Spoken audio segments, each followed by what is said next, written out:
Welcome to our channel. இப்போ நம்ம பார்க்க போகிறது angle of deviation produced by prism. Important ஒரு 5 மார்க். ஸோ எப்படி டெரிவேஷன் போடுறது பார்க்கலாம். ஓகேங்களா? ஃபஸ்ட்டு இந்த டயக்ராம் பாருங்கள். டயக்ராம் பார்த்து கொஞ்சம் காம்ப்ளிகேட்டடாக மாதிரி தெரியுதா? ஸோ அதை நான் எப்படி ஈஸியாக போடுறேன்னு சொல்லி தர பாருங்கள்.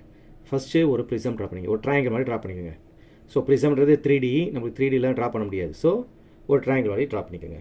இப்போ நம்ம ஒரு லைனை இங்கே ஒரு லைட் அடிக்கிறோம். ஸோ அந்த லைட் எங்கே பட போகுதுன்னா ஏபின்ற ஃபேஸில் படப்போகுது.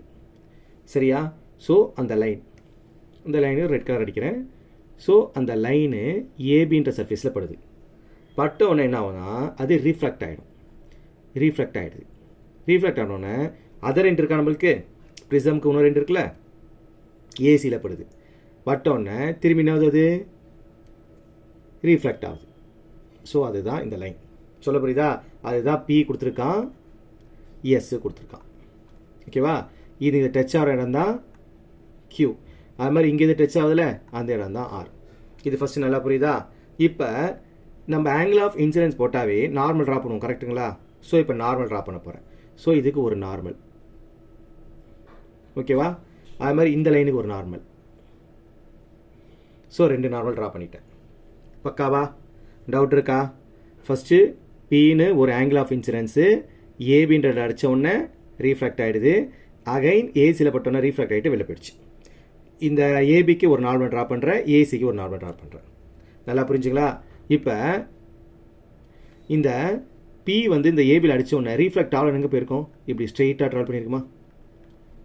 அதுதாங்க கொடுத்துருக்கான். அதே மாதிரி இது வெளியில் போயிருக்குல்ல, இது ரிஃப்ளெக்ட் ஆகி போயிருக்கோம், ஸ்ட்ரெயிட்டாக போயிருக்குமா? ஸோ அந்த இடம் தான் கொடுத்துருக்கான். அது 2 மீட் ஆகிற இடம் தான் எம்.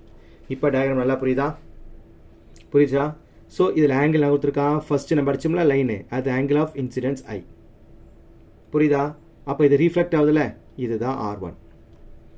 அது மாதிரி வெளியில் வந்துருச்சா? அப்போ இது emergent line, angle of emergence, இது I2. ஸோ இங்கே ஒரு ரிஃப்ளெக்ஷன் வருதா, இது R2. இந்த பாயிண்ட் வந்து எனக்கு என். இப்போ டயக்ராம் நல்லா புரியுதா? டவுட் இருக்கா? புரிஞ்சா உங்களுக்கு? இப்போ நம்ம டெரிவேஷன் உள்ள போகலாம். ஃபஸ்ட்டு எது கண்டுபிடிக்க போகிறோன்னா, எனக்கு இங்கே ஒரு டீவியேஷன் இருக்கா, வேறு கலரில் போட்டு காட்டுற பாருங்க.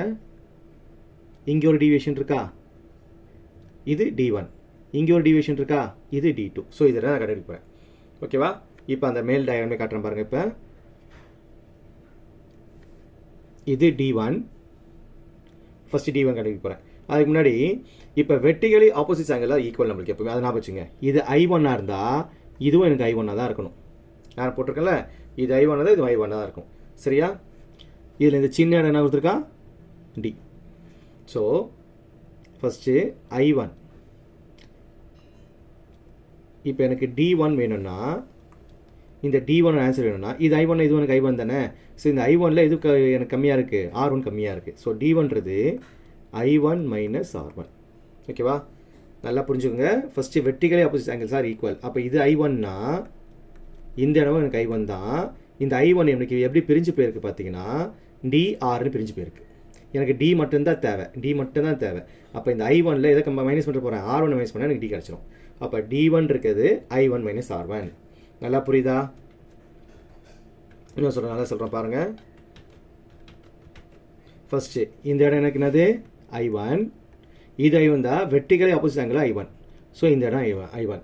இந்த I1 உள்ள என்ன இருக்குது, எனக்கு Dயும் இருக்குது, R1ம் இருக்குது. எனக்கு D மட்டும்தான் வேணும். அப்போ D வேணும்னா I1ல் R1 மைனஸ் பண்ணால் எனக்கு D கிடச்சிரும். ஸோ அப்போ D1ஓட ஆன்சர் என்னது, I1 மைனஸ் R2. சிமிலர்லி இந்த பக்கம் இருக்குது I2 இருக்கா? ஸோ அப்போ இதுவும் எனக்கு என்னது, I2 தான். இதில் எனக்கு D2 கண்டுபிடிக்கணும் நான். சிமிலர்லி D2 வேணும்னா எனக்கு என்ன ஆகிடும், I2 மைனஸ் R2ன்னு வந்துடும். அப்போ D1 கண்டுபிடிச்சேன், D2 கண்டுபிடிச்சேன். அப்போ டோட்டல் டிவியேஷன்னா D1 ப்ளஸ் D2. ஸோ D1ஓட ஆன்சர் என்னது, I1 minus R1. D2 answer என்னது, I2 மைனஸ் R2. புரியுதா நல்லா? So first I1 plus I2 ரெண்டு ஆட் பண்ணிக்கலாம் நம்ம. ஃபஸ்ட்டு I1 ப்ளஸ் I2, இதில் மைனஸ் காமன் எடுத்துடலாம். அப்போ R1 ப்ளஸ் R2. நல்லா புரிஞ்சா? இது ஒரு ஈக்குவேஷன். இந்த ஈக்குவேஷன் அப்படி வச்சுப்போம். இப்போ இது நம்மளுக்கு இந்த இடம் வந்து ஒரு குவாட்ரிலேட்ரல். இங்கே ட்ரா பண்ணி காட்டுற பாருங்க. இது ஒரு குவாட்ரிலேட்ரல். A Q QNR இதில் ஒரு குவாட்ரிலேட்ரல். குவாட்ரிலேட்டரில் ஆப்போசிட் ஆங்கிள் ஆட் பண்ணால் 1 வரணும். சரியா? குவாட்ரிலேட்டரில் ஆப்போசிட் ஆங்கிள் ஆட் பண்ணால் எனக்கு 180 வரணும். ஸோ எனக்கு என்ன இருக்குது, ஏன்னு ஒரு ஆங்கிள் இருக்குது, ப்ளஸ் இந்த ஆங்கிள் பேர் என்னதுன்னா QNRன்னு எதுனா என்ன, QNR. So angle QNR equal to 180. Equation 2ன்னு வச்சுப்போம். கீழே ஒரு ட்ரையாங்கிள் வந்திருக்கா, QNR ஒரு ட்ரையாங்கிள் வந்திருக்காது, QNR இன் ட்ரையாங்கிள் QNR ஆங்கிள் 3 ஆங்கிள் கூட 180. ஸோ ஒரு ஆங்கிள் R1, ஒரு ஆங்கிள் R2, இன்னொரு ஆங்கிள் தான் எனக்கு QNR ஈக்குவல் டு 180. இது ஈக்குவேஷன் 3. 2 and 3 ஈக்குவேட்டிங் பண்ண போகிறேன். ஈக்குவேட்டிங் 2 and 3 2 and 3 ஈக்குவேட்டிங் பண்ணுறேன். சரியா? ஈக்குவேட்டிங் பண்ணால் 180 எனக்கு கட் ஆகிடும். கரெக்டா? ஏன்னா 180. ஸோ அப்போ என்ன வந்துடும் எனக்கு, angle A plus QNR equal to R1 plus R2 QNR. அப்போ QNR எனக்கு கேன்சல் ஆகிடுச்சு.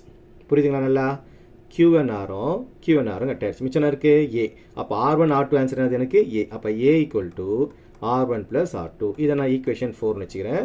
இந்த 4 எடுத்தது ஈக்குவேஷன் 1ல் சப்ஸ்டியூட் பண்ணுறேன். ஸோ இந்த இடத்துல R1 ப்ளஸ் R2 இருக்கா, அது என்ன மாற்றலாம், நான் ஏன்னு மாற்றிக்கலாமா? அப்போ I1 plus I2 minus R1 R2 ஆகிடுச்சு, ஏவாக மாறிடுச்சு. இதுதான் angle of deviation produce by the prism. அப்போ இந்த ப்ரிசம் ப்ரொடியூஸ் பண்ண டீவியேஷன் அது எனக்கு I1 plus I2 minus A. நல்லா புரியுதா? ஸோ இப்போ இது எதை டிபெண்ட் பண்ணியிருக்குன்னு சொல்கிற பாருங்க. இப்போ இது எதை டிபெண்ட் பண்ணியிருக்குன்னா,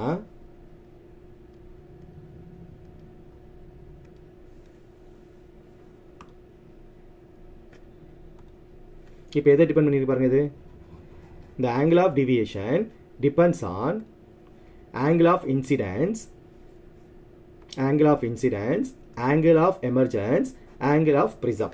ஓகேவா? இதான் இந்த Dன்றது எதை பொறுத்திருக்கு, I1 பொறுத்திருக்கு, I2 பொறுத்திருக்கு, A பொறுத்திருக்கு. இந்த I1 பேர் தான் angle of incidence, இந்த I2 பேர் தான் angle of emergence, இந்த A பேர் தான் angle of prism. ஓகேவா?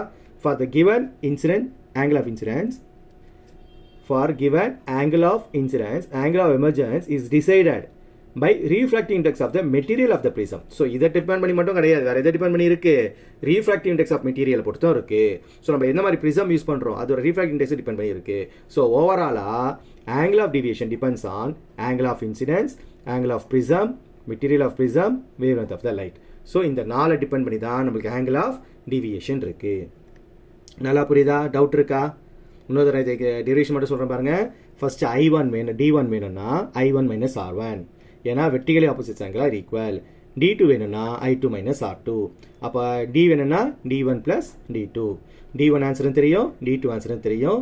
இதில் மைனஸை காமனாக எடுத்துருங்க. இப்போ I1 ப்ளஸ் I2 மைனஸ் காமனாக எடுத்துட்டா R1 plus R2.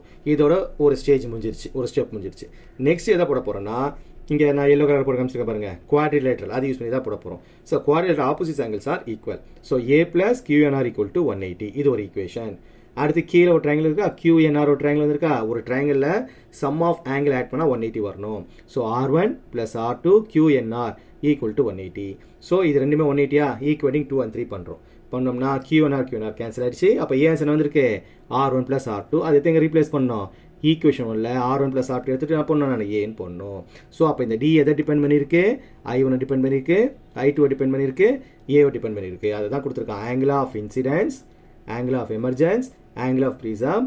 More over வேறு எதை டிபெண்ட் பண்ணியிருக்குன்னு சொல்கிறாங்க, ஆங்கிள் ஆஃப் ப்ரிசமை டிபெண்ட், மெட்டீரியல் ஆஃப் ப்ரிசமை டிபெண்ட் பண்ணியிருக்கு, வேவ் லென்த் ஆஃப் லைட், நம்ம அடிக்கிற லைட்டோட வேவ் லென்த் டிபெண்ட் பண்ணியிருக்கு அப்படின்றாங்க. இது ரொம்ப ரொம்ப முக்கியமான 5 மார்க்கு.